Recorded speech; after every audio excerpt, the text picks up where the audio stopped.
جايبالك كنز النهارده من التتبيلات والتجهيزات اللي هتقعد في الفريزر ممكن شهر كامل، ومش هتعملي حاجه غير اللي انت هتطلعي الطبق يفك قبلها بساعه، ويا دوب هتدخلي الفرن او هتطلعي تقلي او هتسوي في ثانيه. يعني كل حاجه هتبقى جاهزه عندك في الفريزر، هتسهل عليك الشهر كله. هو تعب يوم واحد او يومين وبقية الشهر هيبقى فيه راحة. هتفضي بقى لنفسك، للبيت، لأي حاجة. تعالوا أقول لكم التتبيلات واحدة واحدة، خليكم مركزين معايا. أول حاجة هنعمل كوردن بلو. الكوردن بلو بيبقى صعب على ناس كتير مع إنه سهل جدا. هيبقى معانا صدر من الفراخ، ممكن اللي هو الصدر البانيه أو ممكن صدر فص زي اللي معايا. انا بحب استخدم الصدور الفاصلة عشان بفتحها بالحجم اللي انا عايزاه. هيبقى معايا بقى المدق بتاع البوفتيك، هندق الفراخ كويس جدا، الحتت السميكة فيها نضغط عليها شوية وندق لبره علشان تكبر معانا زي ما احنا شايفين.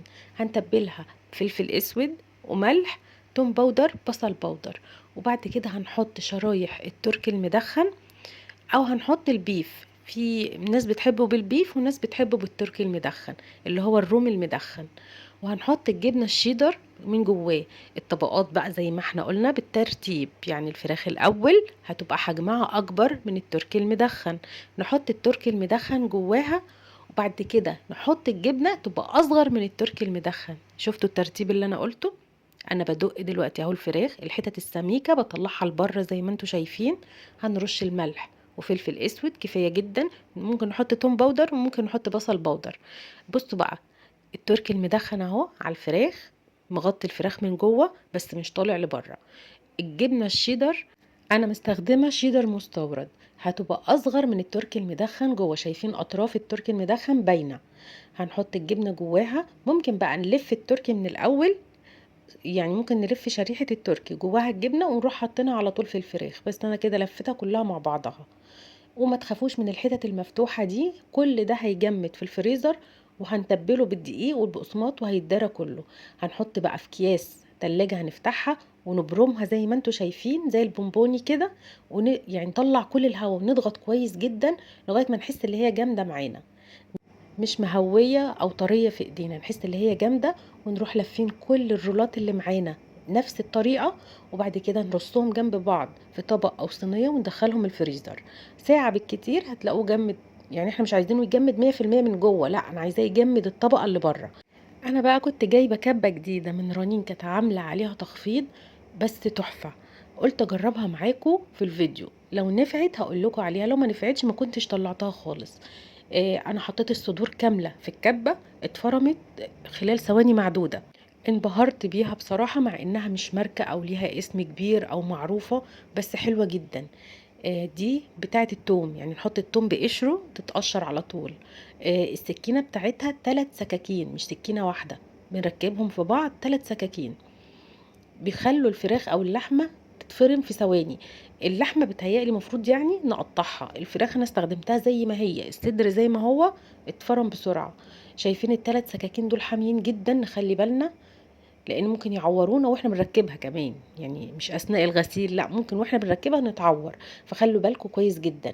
يبقى هي بيجي معاها 3 قطع، السكاكين اللي انتوا شايفينها وقشرة التوم ومضرب للكريم شانتيه، هو هتلاقوه مدور كده، انا طلعته في الاول. الماتور بتاعها حلو قوي وجديد، وفي ثانية كان فرم الحاجة. فانا مش عارفة مع الاستخدام هتبقى حلوة برضو زي ما هي او هي في الاول بس كده، هبقى اقول لكم برضو في الفيديوهات الجاية. انا دلوقتي اهو شايفين قدامكم استخدمت الصدور صدر الفص زي ما هو، يعني مش شرايح بانيه رفيعه، الصدر تخين جدا. وفي ثانيه هتشوفوا معايا في الفيديو، في ثانيه خلال ثواني كانت مفرومه. الفراخ دي احنا هنعمل منها برجر فراخ. خليكم معايا واحده واحده، هقول لكم التتبيلات اللي معايا حكايه وهتعجبكم جدا بقيه الفيديو. هنفرم الفراخ. انا طبعا غسلت الكبه الاول قبل ما افرمها. هنفرمها كويس قوي.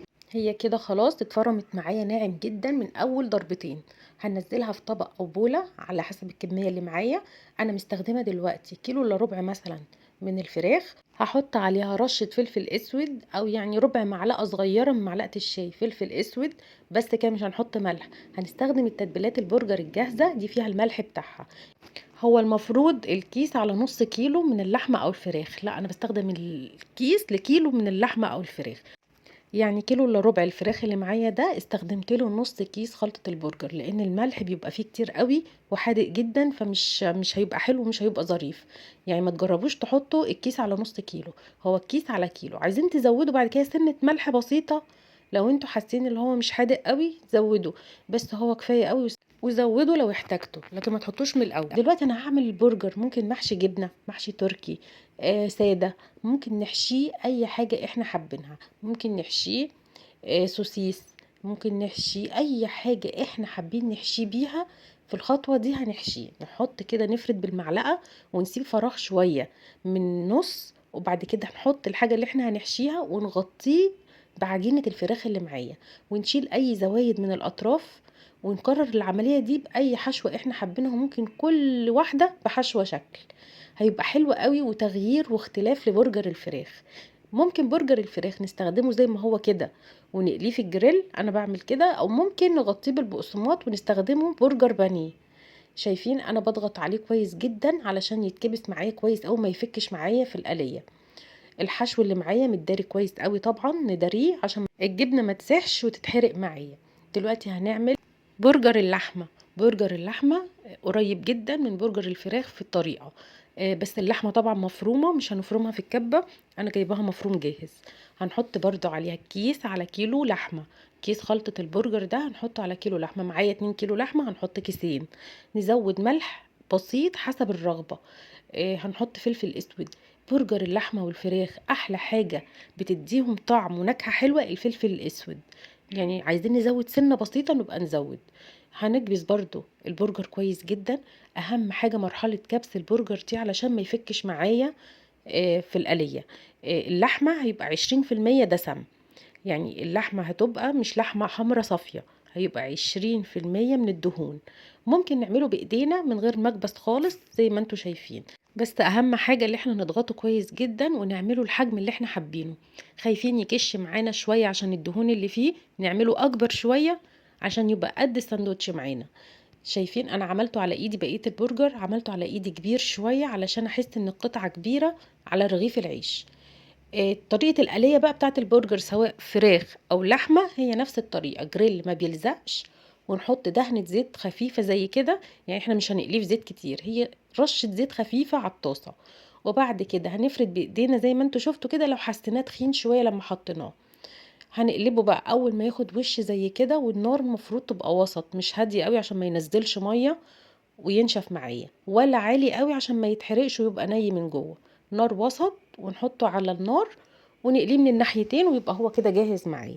تعالوا بقى نعمل الكفر بتاع الكوردون بلو. الكوردون بلو قعد عندي في الفريزر حوالي ساعة لغاية ما جمدت الطبقة اللي بره، وبفكه بكل سهولة زي ما انتوا شايفين. شايفين هو جامد ومتماسك معايا ازاي، مش فاكك ولا اي حاجة طالعة بره ولا الجبنة ولا اي حاجة باينة من الحشوة بتاعته. هنحطه بقى الترتيب بتاع الكفر هيبقى دقيق وبعد كده بيض وبعد كده بقسماط. ده الترتيب بتاع اي بانيهات او اي حاجة احنا هنتبلها بالبقسماط. هنغطيه كويس جدا بالدقيق من فوق ومن تحت ومن كل مكان، وبعد كده هنحطه في البيض. الايد الناشفة بقى نروح مستخدمينها في البقسماط، نغطيه كويس جدا ونلف وندوره زي ما احنا شايفين. واهم حاجة القطعة اللي فوق واللي تحت لازم نغطيهم كويس جدا. كده خلاص هي خلصت معايا. نكرر العملية دي في كل القطع اللي احنا عملناها. وطريقة التسوية بتاعت الكوردون بلو هيبقى في الزيت غزير على نار وسط، يعني مش نار عالية عشان ما يتحرقش بسرعة. الكوردون بلو الحاجة الوحيدة اللي الناس بتستعجل عليها وبتبقى نية من جوه وما بيعرفوش يسووها.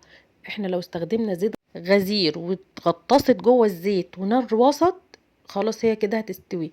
احنا بس ما نوطيش النار قوي عشان الحشوة اللي جوه ما تطلعش بره وتفك، وما نعليش النار قوي عشان ما تتحرقش من بره. وبعد ما نسويها خالص عايزين نتأكد بقى من السوا، ممكن نفردها في صينية او حاجة ونحطها في الفرن بس 10 دقايق، كده يبقى ضمننا اللي هي استوت من بره ومن جوه. هو خلص معايا كده، وهخلص بقية الكمية وهرصها في اطباق واحطها في الفريزر. دلوقتي هنعمل خلطة البرياني للفراخ، دي هتبقى خلطة تحفة محطوطة في الفريزر، تطلع في اي وقت نعملها مع رز بسمتي وتبقى اكلة متكاملة. هيبقى معايا كيلو من الفراخ دبابيس او اي حاجة او فرخة كاملة او صدور. هنحط عليها علبتين من الزبادي. في خلطة بهارات البرياني بتبقى جاهزة، هنحط منها معلقتين كبار. هنحط بابريكا، فلفل اسود، ملح، معلقة توم مفرومة كبيرة، نص معلقة جنزبيل مفروم فريش. وهنقلب كل الخلطة الجميلة دي، ورشة كمون بسيطة.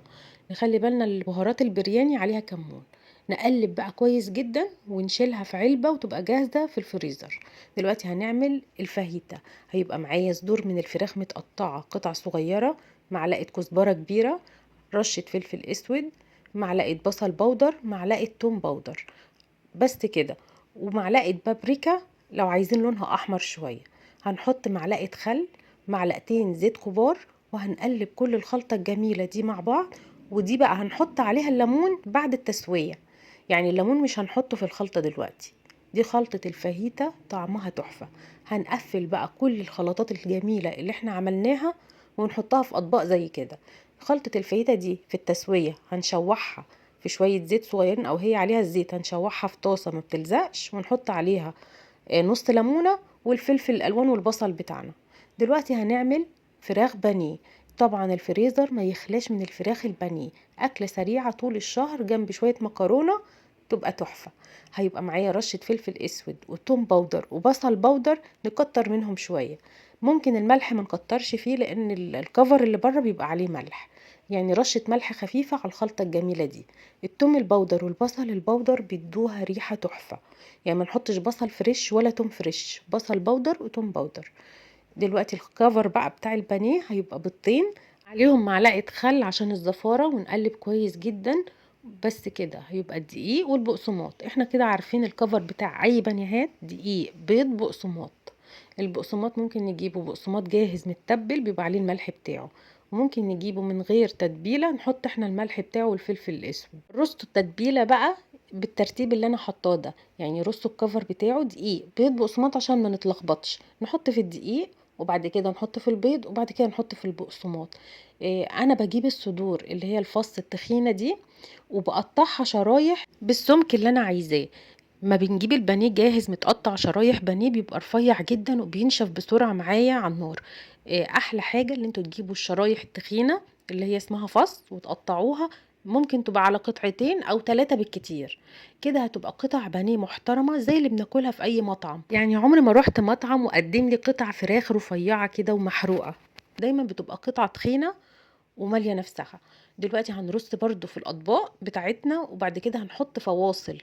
يعني عايزه اقول لكم الكوردون بلو او البانيه او البرجر او اي حاجه هنعملها تتبيلات لازم نحط فواصل بينها كده عشان نعرف نطلعها بكل سهوله وما تلزقش في بعض. هنرص بقى الكميه اللي احنا حابين نطلعها كل مره، وفي الشتاء ممكن نطلعها قبلها بساعتين، وفي الصيف بساعه واحده.